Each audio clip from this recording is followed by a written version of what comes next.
to that promise. Elijah and plans to enter the workforce after graduation.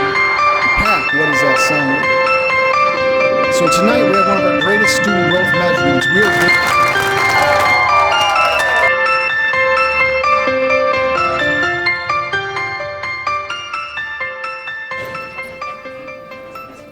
Good evening. Welcome to the Jackson College LISD Academy graduation class of 2019. Please take a moment and make sure that your phones are silent as we welcome our faculty and graduates. Please rise.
Thank you, Ashlyn and Dylan. Now, please remain standing for the singing of the national anthem sung by Academy graduate Taylor Rothman. Gentlemen, please remove your caps.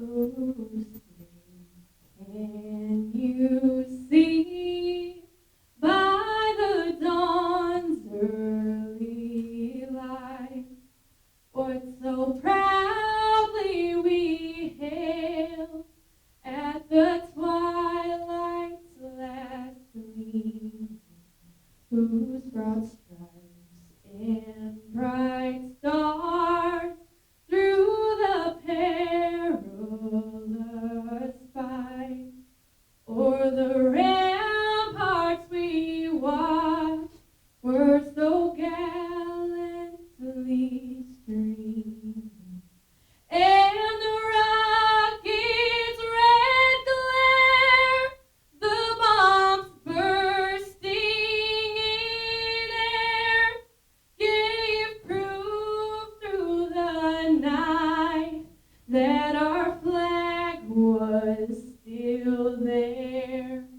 Oh, say does that star-spangled banner yet wave o'er the land of the free and the home of the brave.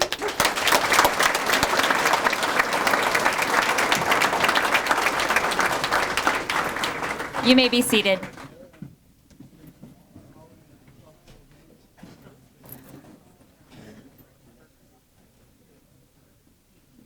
At this time, I would like to introduce Mark Haig, Superintendent of the Lenway Intermediate School District, who will give our welcome.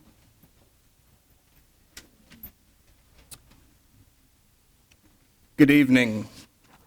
First of all, that's a very tough act to follow. I think she needs another round of applause for that.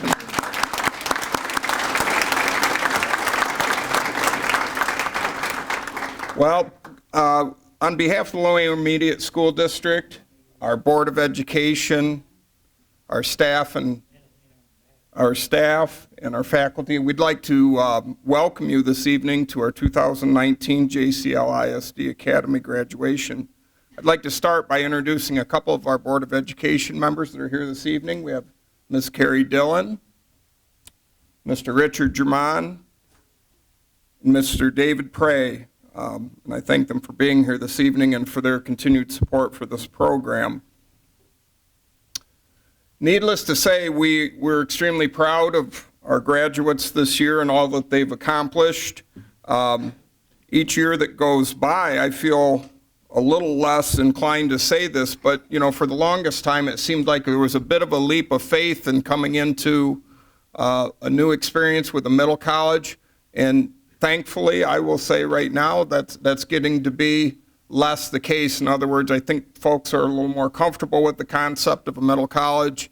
And you're going to hear some things this evening that certainly assure us that it is a successful program, but largely through your support as parents and also the hard work of the students. So I applaud your efforts, and you continue to put a shine on the program, I guess I will say.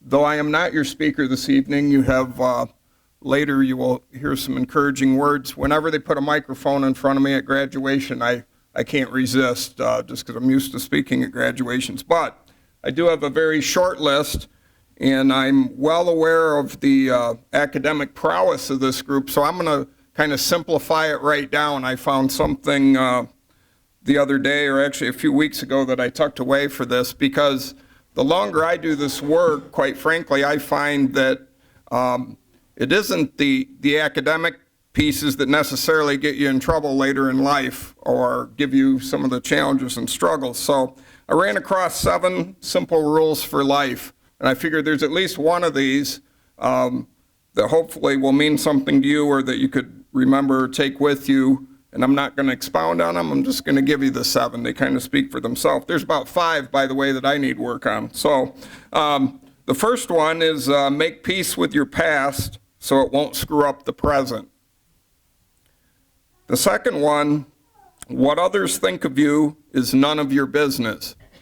I'm going to read that one again. What others think of you is none of your business. That took me a few times personally, because that's not usually what we dwell on with that piece. The third one, time heals almost everything, give it time.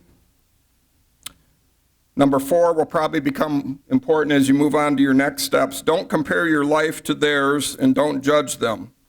You have no idea what their journey is all about. Number 5, a rare one for us to give as an academic institution, stop thinking too much. It's all right not to know all the answers. They will come to you when you least expect it. And then the last 2 are just pretty sound advice for all of us. No one's in charge of your happiness except you. And I think a lot of you figured that out already. And then 7, I hope as you move forward, despite all the successes you've already had, I'm sure there's a bit of nerves in everybody in terms of what that next step of life is.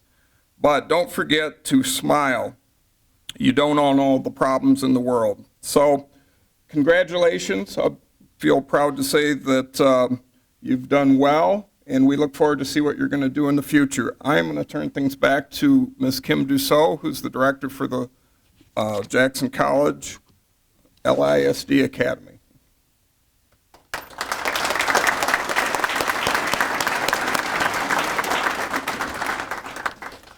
Thank you, Mr. Haig. Thank you, Ashlyn and Dylan, once again for playing for us this evening. Welcome, families, graduates, friends, guests, board members, Jackson College staff, Mr. Masters. Thank you, LISD staff, for being here tonight as well. I just want to talk a little bit about these students and a little bit about their journey here and hereafter. Our theme at the Academy this year, we have a theme every year, and this year's theme was, those who cannot howl will not find their pack. And boy, did some of you have to howl in order to get here, am I right? Took some howling. But I'm so glad that you did. As you move forward in life, never forget that. Never forget how important that is, to cry out, to find your voice, to howl as if the pack will howl back. So never be afraid enough, though. Sometimes you're going to have to stand alone. Sometimes you're going to have to stand apart. But be wise enough to stand together when the time comes. I'm so proud of you. It has been my pleasure, my great honor, to be the leader of your pack for this past couple of years. Congratulations on your graduation.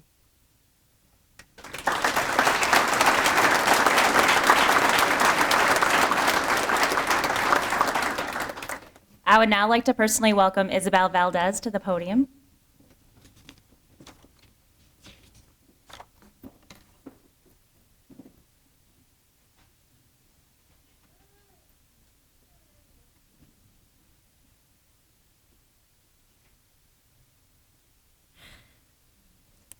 Hello, fellow graduates, friends, and family.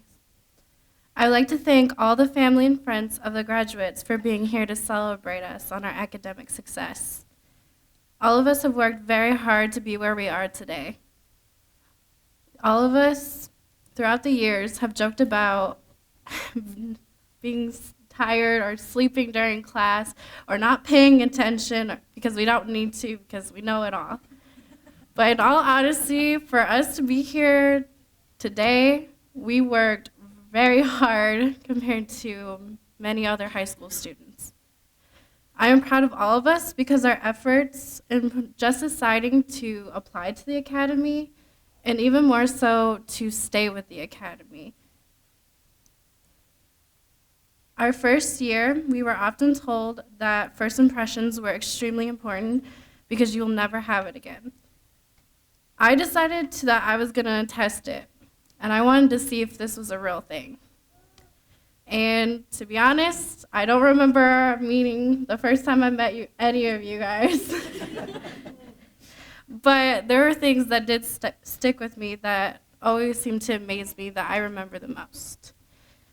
Brendan, yours was that you had opened the door for me. You held it open for me as I breathlessly climbed up the JC stairs for the first time at orientation.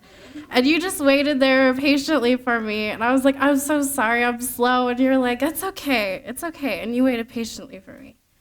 Bethany, yours is that you told me that you didn't want to borrow money or take money from me because you didn't want me to be that kind of friend. You didn't want to take from me. Emily, you had a bus ride, and all during that bus ride, it was like 2 to 3 hours, and all you talked about was your family, how wonderful your family was, and everything about them. I'm pretty sure I know more about them than they know about themselves. Craig, you had told me that you would never lie to me, and in a way, you haven't yet, so that's it. Eli, one day you had told me, because I was like really upset that I felt useless in the group, that I wasn't helping, and you said that I wasn't going to be useless. And that kind of stuck with me because now I always feel like in moments I'm not useless. As long as I don't feel like I'm useless, I'm not going to be useless. Julia, I love you, Julia, because you laugh at everything I say. Even if it's not funny, you just start laughing, and it really boosts my ego, which is great. I need that. And Noel, you have an amazing smile. You are very shy, and you don't talk much, but you have this most amazing smile that changes everything. It's like you're talking to me just with that perfect smile. Kana, you compliment me all the time, even when I feel like I don't deserve it, but even more so when you need a compliment more than me. Taylor, you have a great love for changing the country, for helping the country, and you do it with fun. You make it fun, and you make me want to change the country too. I'm like, yeah, I can do that. Alex, your spontaneousness and your love for your family is shown through all your stories. The stories you tell me, the stories you tell other people, and it passes along, and it really makes people want to love their family too and make them want to be spontaneous. Amy, your motivation and your determination for success is obvious in your constant movement. You're constantly moving. I always see you walking somewhere. Like, you don't have time, you're just going, but you still smile, and you're like, hey, and then you get going. And Wyatt, whenever I hear people talk about animals, or if I see animals, I'm like, Wyatt, I think of you instantly. Because of your talk, that made me start loving sharks, even though they're scary, just is inspiring. All of these things about all of you have stuck with me and have allowed me to come up with this conclusion about the idea of first impressions. A first impression may help someone think good or bad about you, but one action will let them know who you are capable of becoming. I know all of you are capable of greatness because of the small things that you have done that just change and inspire me and everyone here. When all this is over, I challenge you guys to come up with 5 to 10 things of goals and do them. Don't change your goals because you think you can't do it. Don't do that, because I know you can do it. And Brian Tracy said, "There are no limits to what you can accomplish, except the limits you place on your own thinking. It is easy to make excuses as to why you can't succeed than it is for why you can't do your homework. And Mrs. Ewing should know all the excuses. But telling the world that you can't succeed because your dog ate your success, it shouldn't be acceptable to you, and I know it's not going to be acceptable to your families. So a bump in the road, a leak in a car, a hole in the house, a broken bone, none of these things will stand in the way as long as you have duct tape." And duct tape meaning the love and the support and all that your family and friends can give you. So make sure you thank them. And just remember that when you get to that goal, which you all are going to get to your goals if you like it or not, okay? Because I'm pretty sure everyone here is going to make sure you do it. But when you get there, just remember to thank everybody, to remember everybody that was there for you, to think back and think how great your life is and how great your life was back. Just remember this moment because you did succeed. You graduated. Even if when we were back in middle school, we're like, we're never going to get there. Like, the world's going to end by the time we get there. 2012, you guys remember that? The world was going to end. Just remember that you did it. Congratulations, JC at LISD, Regional Middle College, the Academy Class of 2019, because we have done it. And I just wanted to add in that Mrs. Dusso did say that you should stay humble and kind, so try to be. Thank you.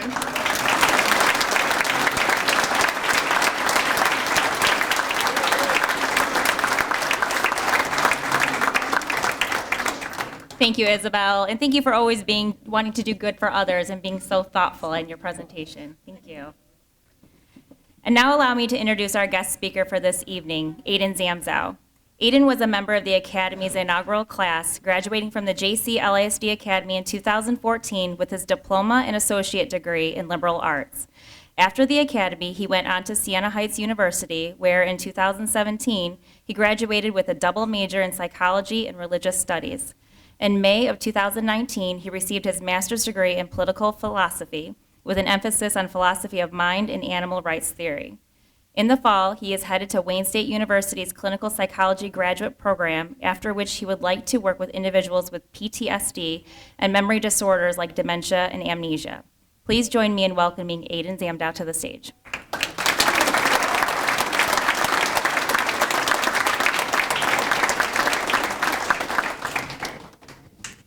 Hi, everyone. Just real quick, I'd like to thank Deanna for the introduction. Thank you. I'd like to thank Dr. Griffith for keeping me on the straight and narrow when I needed it most. Okay. When I was asked to come and speak to you all today, I wasn't immediately sure what to talk about.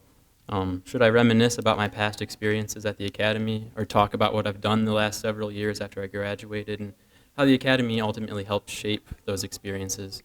After a period of lengthy deliberation, not super lengthy, mind you, I don't procrastinate, I promise.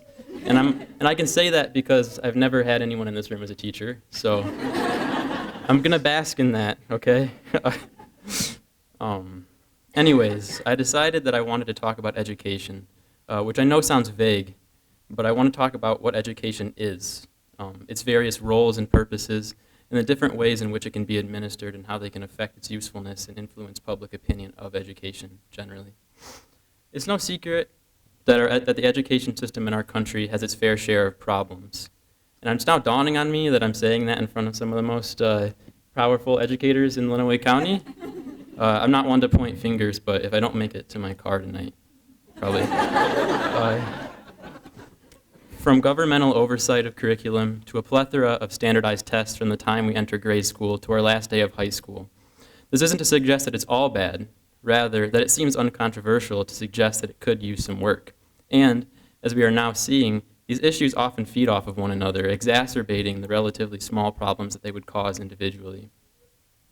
As standardization becomes the norm, the curriculum narrows itself to conform to what the tests claim to measure, becoming less about engendering genuine learning experiences and more about boosting test scores.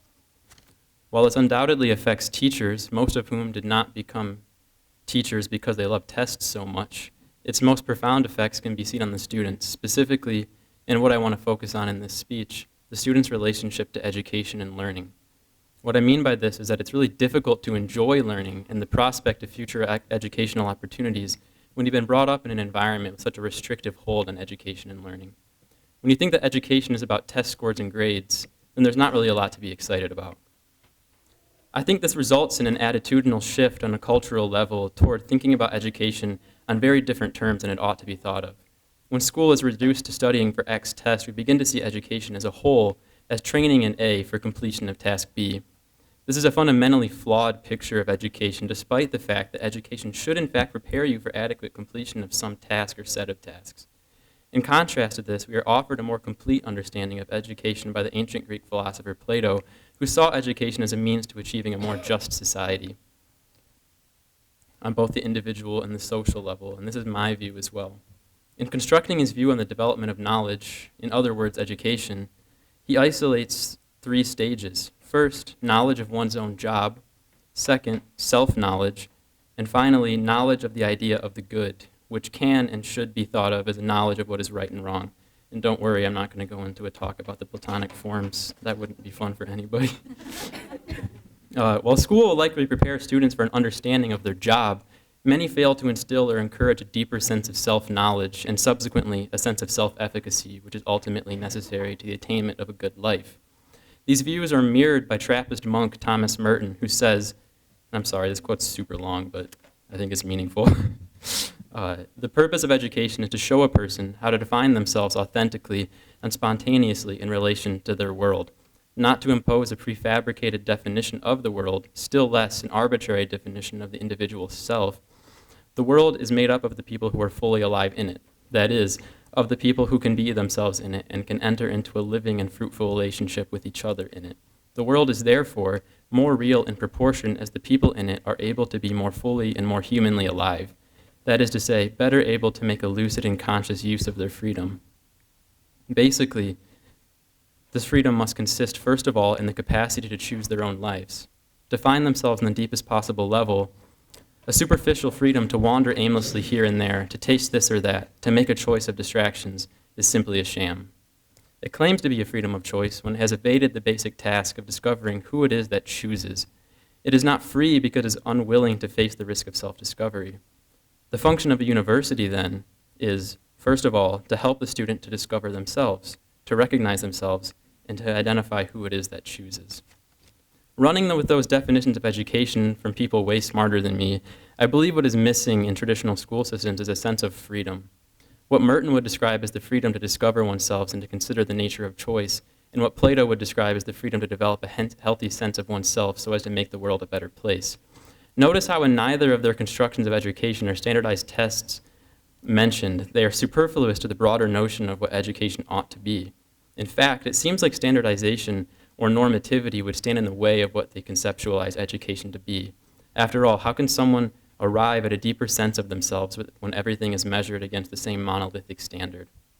All of this philosophy mumbo-jumbo is just to say that I think this is what the Academy does so well. While students at the Academy are still subject to some of the same mechanisms of standardization, it is coupled with a greater sense of freedom and personal responsibility because, as I alluded to previously, It is not the grades or the tests themselves that are the problem. Rather, it becomes problematic when you have those things, but do not have the other parts of education which make it truly worthwhile. Basically, in contrast to many of its counterparts, the Academy captures more of what Plato would describe as a complete educational experience. Students are treated like individuals and given responsibilities and freedoms based on the presentation of individual ability and qualities, and less structured class schedules allow for the free time necessary to develop one's sense of self alongside a healthier relationship with school. The Academy offered an incredible opportunity to me, and I'm grateful to be able to share it with you all today. I hope that you go on, speaking to you guys directly now, you hold on to this notion of education, and I know the parents are probably going to hate me for this, but don't worry or stress out about grades too much. The old trope about finding enjoyment in all of your classes as a means to attaining good grades does ring true. Thus, entering into each class that you may encounter in the future with enthusiastic curiosity is the best thing you can do for your GPA. This goes for life as well. Approach all things as though you are going to enjoy them, and you will get infinitely more out of your experiences. And above all, don't take yourself too seriously. I mean that. There's no greater pitfall on the path to success than an overblown sense of our abilities and ourselves. Trust me, I learned that the hard way. Congratulations to the graduates and the parents who helped them get here. Thank you.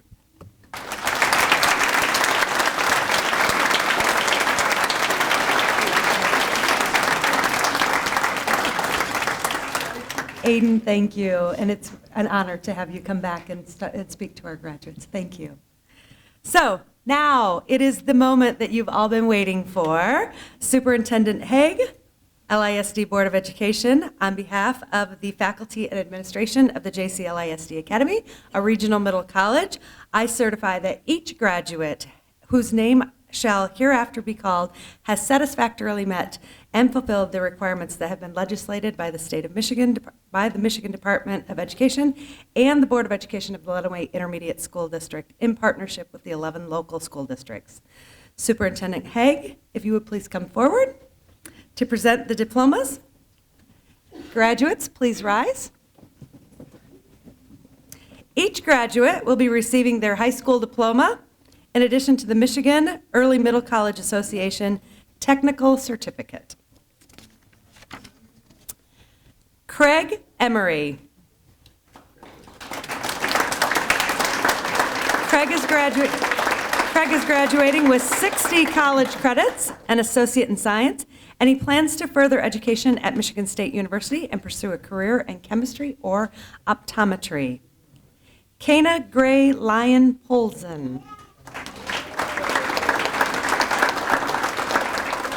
Kana is graduating with 87 college credits, a networking specialist and cybersecurity associate in applied science, and plans to enter the workforce after graduation. Wyatt Griswold.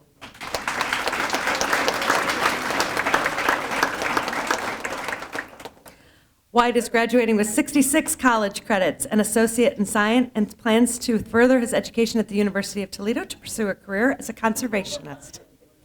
Julia Gurney.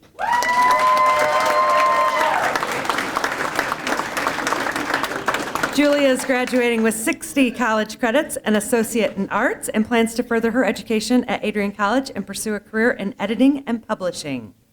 Noel Hall.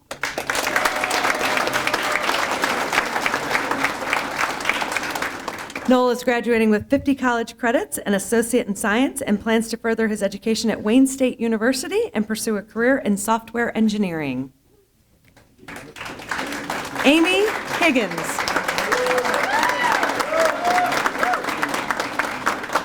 Amy is graduating with 80 college credits, an associate in science, and plans to further her education at Western Michigan University and pursue a career as an emergency physician assistant.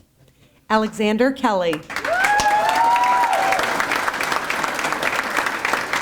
Alexander is graduating with 60 college credits, an associate in science, and plans to further his education at the University of Toledo to pursue a career in civil and environmental engineering.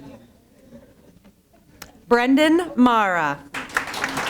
Brendan is graduating with 31 college credits and plans to enter the workforce after graduation. Madigan McDougall. Madigan is graduating with 60 college credits, an associate in science, and plans to pursue a career in naturopathy. Emily Malaro. Emily is graduating with 60 college credits, an associate in science, and plans to further her education at Cornell University and pursue a career in operations research engineering. Bethany Price.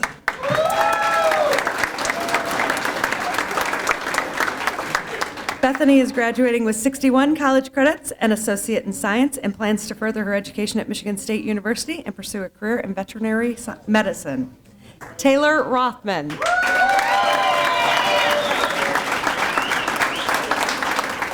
Taylor is graduating with 68 college credits, an associate in science, and plans to enter the United States Army in June to complete basic and AIT training in the spring of 2020. She will further her education at the University of Toledo and pursue a career as a surgeon for the Army. Taylor is also being presented tonight with the United States Army Reserve National Scholar Athlete Award by Staff Sergeant Aaron Roney of the United States Army. Isabel Valdez.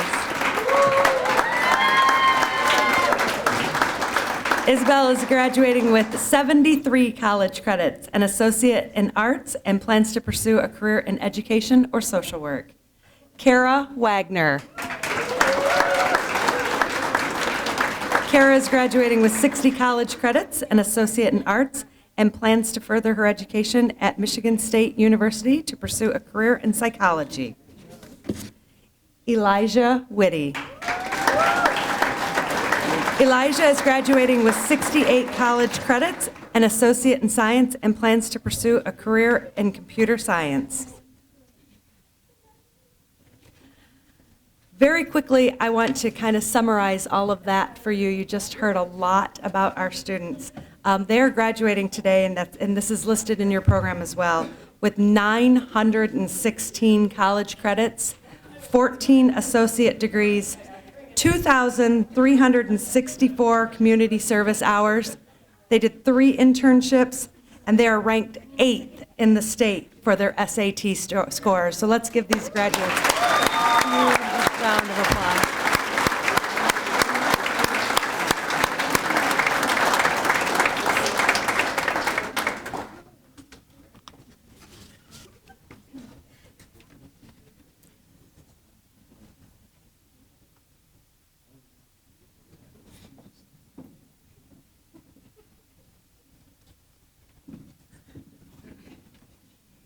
Ladies and gentlemen, I have the distinct honor of presenting to you the JC LISD Academy, a regional middle college class of 2019.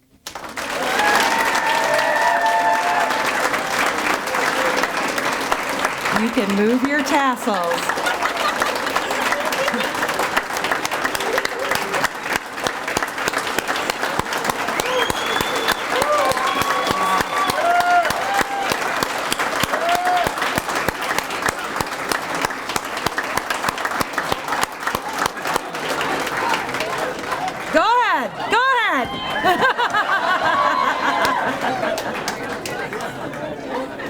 All right. You may be seated. At this time, I would like to introduce LISD Assistant Superintendent of Instruction and General Services, Dr. Kyle Griffith. Dr. Griffith worked with all 11 local districts several years ago to establish the JC LISD Academy, a regional middle college, and served as the first principal of the program. Please welcome Dr. Griffith to the podium to deliver our closing remarks.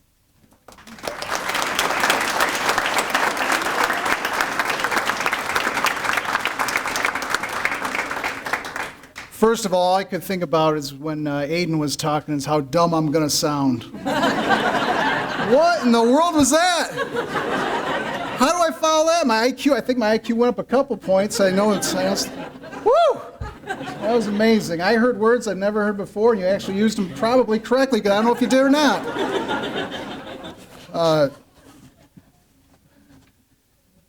So while Deanna and Kim were putting together the program tonight, I was looking over the program. They showed me the program, looking at the quote about the pack. And Kim talked a little bit about that earlier, about that was the theme this year, the wolves and the pack. And in the fall, I got to hear that in action when they were doing the orientation a little bit. And I got to thinking about that quote, and later that night I was taking care of some laundry for my, this you'll see the shirt isn't big enough for me, for my kids. And I on top of the pile is this shirt.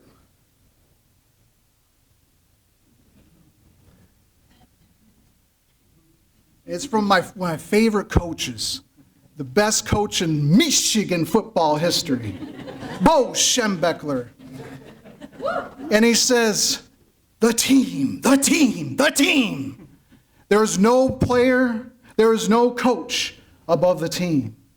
And it goes on and on and on. It's one of his famous, you can YouTube it, it is a beautiful speech setting the tone and the priorities of that program.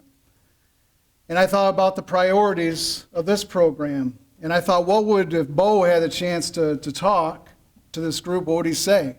He'd say, the pack, the pack, the pack. There's no student, there's no administrator above the pack. Tonight we celebrate over and over again these accomplishments, and you hear it. What did this pack accomplish? You can see it in the pamphlet for tonight. I just can't get over some of the stuff. Carrie Dillon was just talking to me about going through that, going 14 to 15 associate's degrees, top 10. I remember in the fall coming in to the group for orientation, and the year before they were top 10 in the state of Michigan for SAT. Folks, by the way, I did really like what Aiden said about not focusing in on the test. We don't focus on the SAT tests. So when you have a year that's like, oh yeah, shoot, we were number 4 in the state, yeah, that was just a fluke year. You know, that was just, those were great kids. Oh no, this group comes in, orientation day, we get the release from the Detroit Free Press that they are 8th in the state. Top 10 in the state, repeat.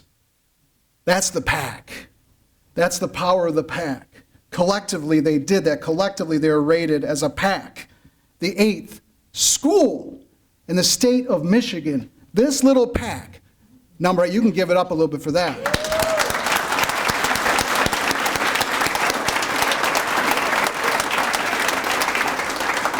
But Carrie earlier, she said, now I want you to look at that. Wow, look, if you look in the panel, how many credits did they earn? And you can calculate that out. You can go, okay, that times 188 equals how much collectively did they save? It's about $200,000. We pay for tuition, we pay for books. And then you can break it down individually as a family and look at what is the true savings. I always love one of my favorite stories with that is if you calculate out your associate's degrees, some are going to Adrian College, you have 60 credits, and let's say Adrian College takes in 56 times 575 per credit hour, you're looking at $30,000 in savings. But collectively, over 200 as a pack, $200,000 in savings to families in Lenawee County. Let's give it up for that.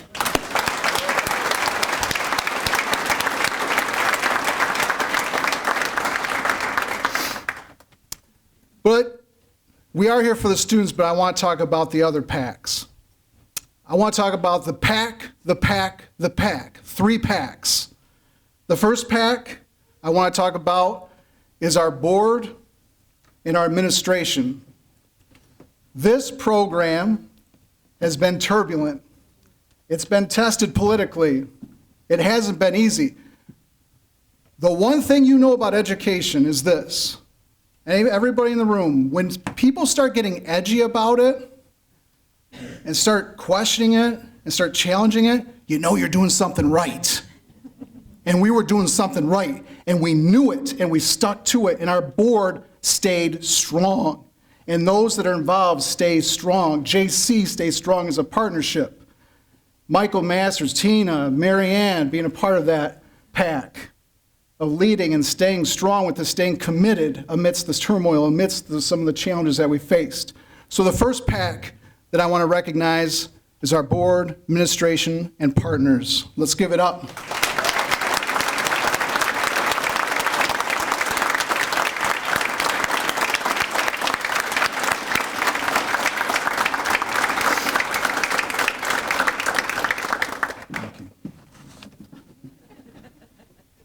The second pack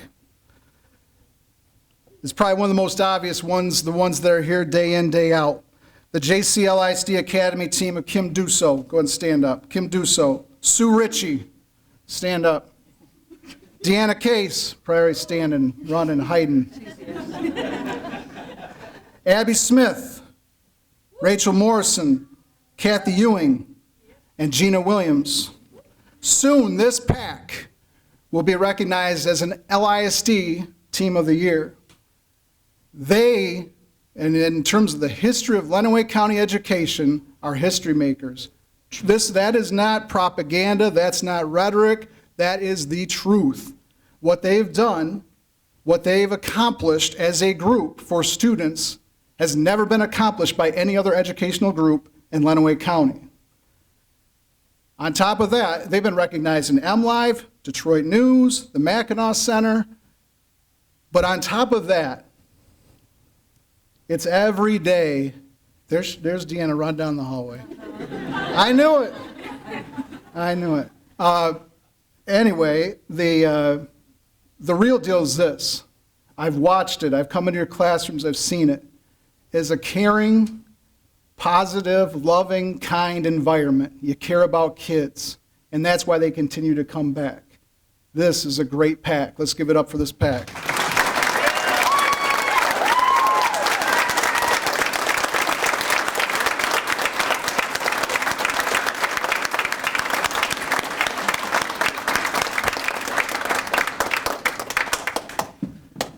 The third pack is one that I think Kim and Mark both alluded to a little bit in terms of where we've been and where we're going.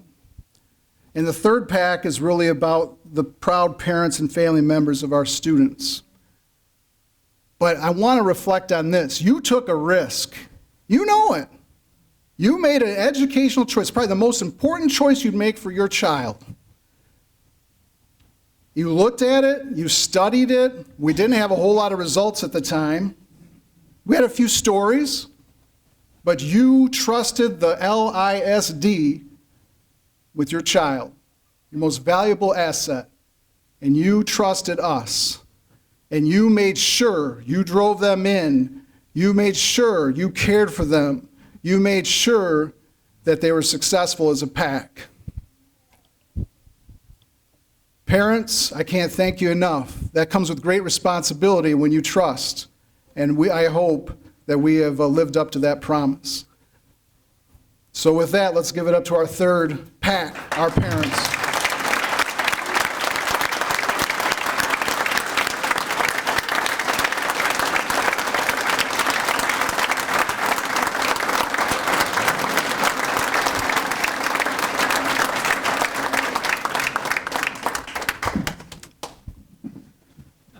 Well, it is getting time to celebrate. I'll do a little house cleaning.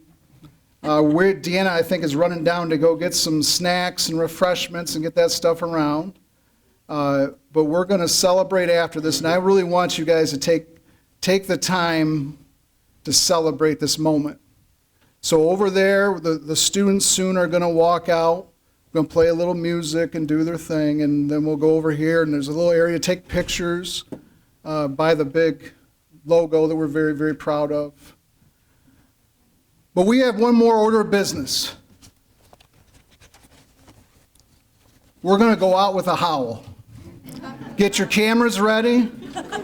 Get ready to video. Set them to video. Because we are one last time as a pack going to go out with a howl. Now, the fall, I got to listen to the howl. And it was like, okay, we're going to see, you're a little senioritis in that howl. And Schoonmakers, doing his trying to get, okay, there's, and I jump in there, I try to do my howl. It's about finding your voice, but collectively as a pack, what does that sound like? So tonight we have one of our greatest student growth measurements. We are going to howl as a pack, a celebratory pack of howling. All right, cameras ready? I've never done a choir before, but I'm going to do it.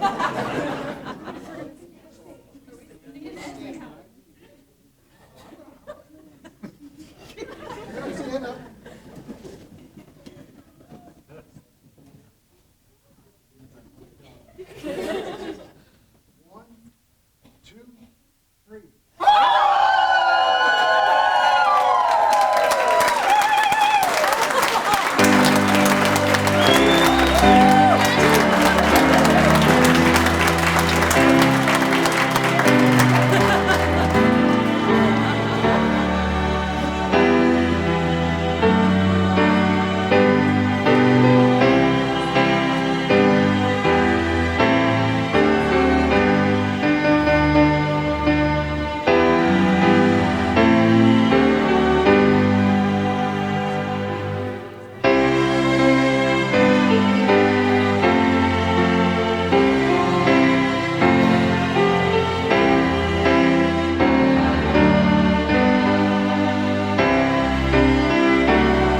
I know all of you are capable Yourself in of. the deepest possible level. That we ever lived up to that promise. And plans to enter the workforce after graduation. Pat, what does that sound like? So tonight we have one of our greatest student growth measurements.